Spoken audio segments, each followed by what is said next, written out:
सन्माननीय मुख्यमंत्री श्री एकनाथ शिंदेजी यांनी मानस बोलून दाखवला की शेतकऱ्यांना आपल्याला दिवसा वीज द्यायची आहे।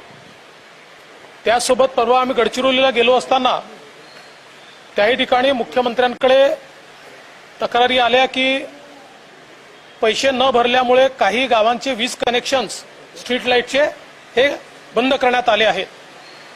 या संदर्भातच आज आम्ही बैठक घेतली।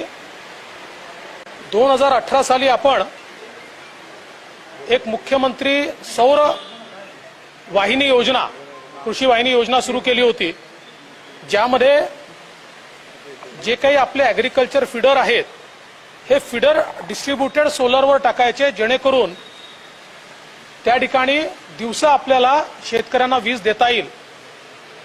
त्या काळामध्ये साधारण 200 मेगावॅटचं काम आपण पूर्ण केलं होतं आणि काही काम हे प्रगतीपथावर होतं, पण नंतरच्या काळामध्ये त्याला थोडासा ब्रेक बसला होता। आज पुन्हा एकदा ही योजना आम्ही फास्ट ट्रॅकवर आणली आहे आणि यावर्षी म्हणजे पुढच्या एका वर्षामध्ये किमान 30% ॲग्रिकल्चर फीडर हे सौर ऊर्जेवर कसे आणता येतील, जेणेकरून शेतकऱ्यांना दिवसा वीज आपल्याला देता येईल। या संदर्भात आज आम्ही निर्णय केला आहे आणि त्याचा संपूर्ण आराखडा मुख्यमंत्र्यांच्या मान्यतेकरता आम्ही पाठवतो।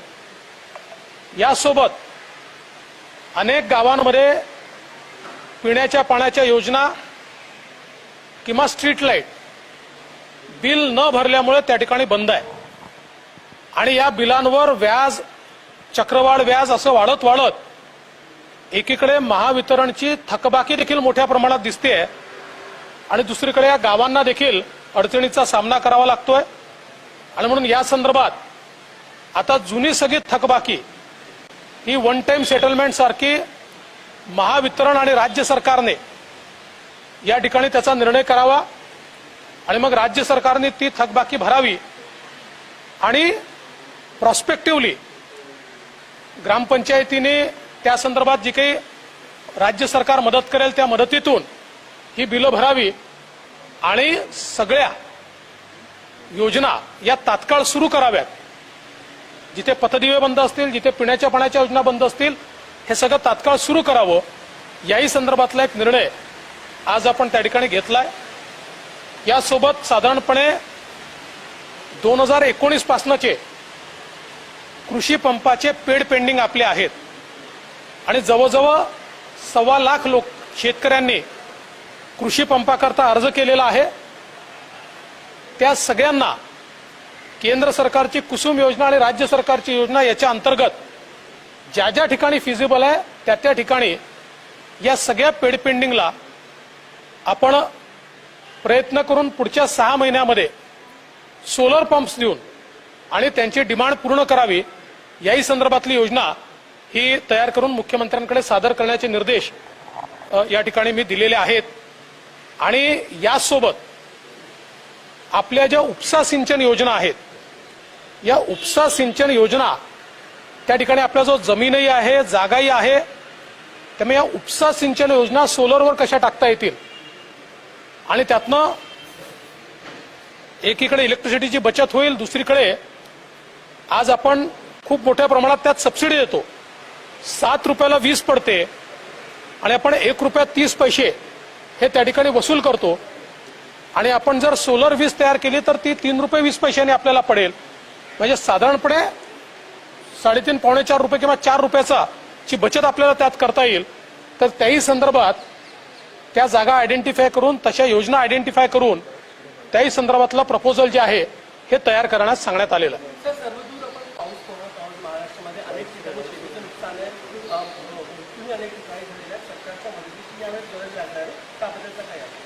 सन्माननीय मुख्यमंत्र्यांनी तात्काळ ज्या ज्या ठिकाणी अतिवृष्टी झाली आहे त्या त्या ठिकाणी पंचनामे करण्याचे आदेश दिले आहेत।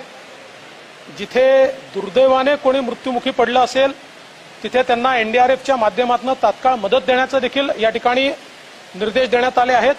आणि याच्या व्यतिरिक्त सातत्याने आढावा घेऊन त्या ठिकाणी आवश्यक त्या सोयी तयार करायच्या याही संदर्भातले निर्देश दिले आहेत। आपण बघितलं असेल गडचिरोलीला निर्देश देताना मुख्यमंत्र्यांनी अतिशय स्पष्टपणे सांगितलं की लोकांची राहण्याची खाण्याची चांगली सोय करा, ठेवल्यासारखं ठेवू नका आणि जिथे थोडाही धोका असेल तिथे ऍडव्हान्स जागा तयार करून ठेवा आणि ऍडव्हान्स इव्हॅक्युएशन करा, जेणेकरून प्रॉपर्टी आणि माणसं यांचं फार नुकसान होणार नाही।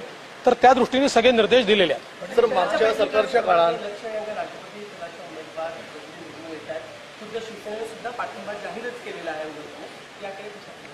असं आहे की राष्ट्रपती पदाच्या उमेदवार श्रीमती द्रौपदी मुर्मूजी यांची उमेदवारी देशभरामध्ये स्वीकारली गेली आहे आणि राष्ट्रपतीचं इलेक्शन हे काही पार्टी लाईनवर नसतं। राष्ट्रपतीच्या इलेक्शनला व्हीप देखील नसतो। राष्ट्रपती हे सगळ्यांचे असतात। ठीक आहे की कुठली तरी कोणीतरी त्यांना स्पॉन्सर करतात, तसं यांना एनडीएने स्पॉन्सर केलंय, पण नॉन एनडीए अनेक सरकारांनी किंवा अनेक पक्षांनी त्यांना समर्थन दिलंय। त्यामुळे शिवसेनेने समर्थन दिलं असेल तर त्याचा आम्हाला आनंद आहे। माझं तर मत असं आहे की साधारणतः श्रीमती द्रौपदी मुर्मूजी यांच्यासारख्या उमेदवाराची निवड ही त्या ठिकाणी बिनविरोध झाली असती तरी चांगलं झालं असतं, पण आता निवडणुका आहेत तर सर्वांनीच त्यांना त्या ठिकाणी पाठिंबा द्यावा अशी आमची अपेक्षा। मंत्रिमंडळाचा विस्तार कधी अपेक्षित आहे? मंत्रिमंडळाच्या विस्ताराची तारीख ठरली की सगळ्यात पहिले तुम्हाला कळवून देऊ। साधारणतः कधी होऊ शकतो सर?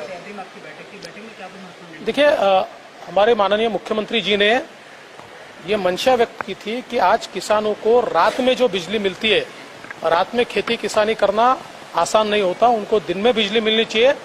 इसलिए हमने एक मुख्यमंत्री सौर कृषि वाहिनी योजना तैयार की है, जिसके तहत एग्रीकल्चर फीडर को सोलर पर लाने का काम हम कर रहे हैं, जिसके कारण महावितरण के पैसे भी बचेंगे और किसानों को दिन में बिजली मिलेगी। इसका एक पायलट प्रोजेक्ट हमने 2018-2019 में किया था, वो सक्सेसफुल हुआ था। अब उसको फास्ट ट्रैक करके अगले एक साल में 30% हम लोग जो हमारे एग्री फीडर है उसको सोलार पर कैसे लाए, इसका प्रयास हम लोग कर रहे हैं। इसके साथ साथ जो लिफ्ट इरिगेशन हमारी स्कीम्स होती है उसको सोलार पर कैसे लाया जाए, इसका प्रयास हम लोग कर रहे हैं। साथ ही में जो ग्राम पंचायतें हैं जहां पर बिजली का बिल न भरने से या तो स्ट्रीट लाइट कटे हैं या पानी का कनेक्शन कटा है, उनकी जो पुरानी जितनी उनके पैसा बकाया है वो सारा का सारा बकाया सरकार की ओर से भरे और प्रोस्पेक्टिवली उनको मदद करके उनका बिल ठीक से भरा जाए, इस दृष्टि से योजना तैयार करने को भी आज हमने आदेशित किया है। और इसके साथ साथ हम लोगों ने कई अलग अलग चीजों पर, जो हमारी इलेक्ट्रिसिटी विभाग है उससे कई अलग अलग चीजों के ऊपर हम लोगों ने उसका मुआयना किया।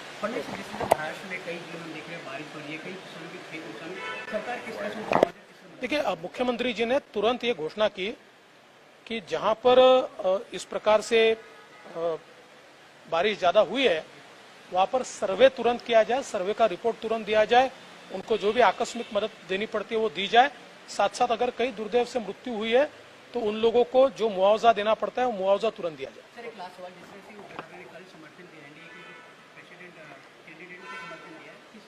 मुझे इस बात की खुशी है। देखिए एनडीए की जो हमारी उम्मीदवार है श्रीमती मुर्मू जी, द्रौपदी मुर्मू जी, इनको देश भर से समर्थन मिल रहा है और नॉन एनडीए पार्टीज भी उनको समर्थन दे रही है। मूलतः हमारे राष्ट्रपति जो होते हैं वो किसी पार्टी के नहीं होते, भले ही उनको एनडीए ने स्पॉन्सर किया हो लेकिन वो पूरे देश के होते। और मेरा विश्वास है कि इतने अच्छे उम्मीदवार आज हमको मिले। अव्वल तो ये होना चाहिए था कि उनका चुनाव निर्विरोध होना चाहिए था, लेकिन अब चूंकि सामने उम्मीदवार है, मैं अपेक्षा व्यक्त करता हूं कि सारे के सारे लोग अपने विवेक का इस्तेमाल करते हुए द्रौपदी मुर्मू जी को ही मतदान करेंगे और वो निश्चित रूप से एक लैंडस्लाइड विक्ट्री उनको मिलेगी।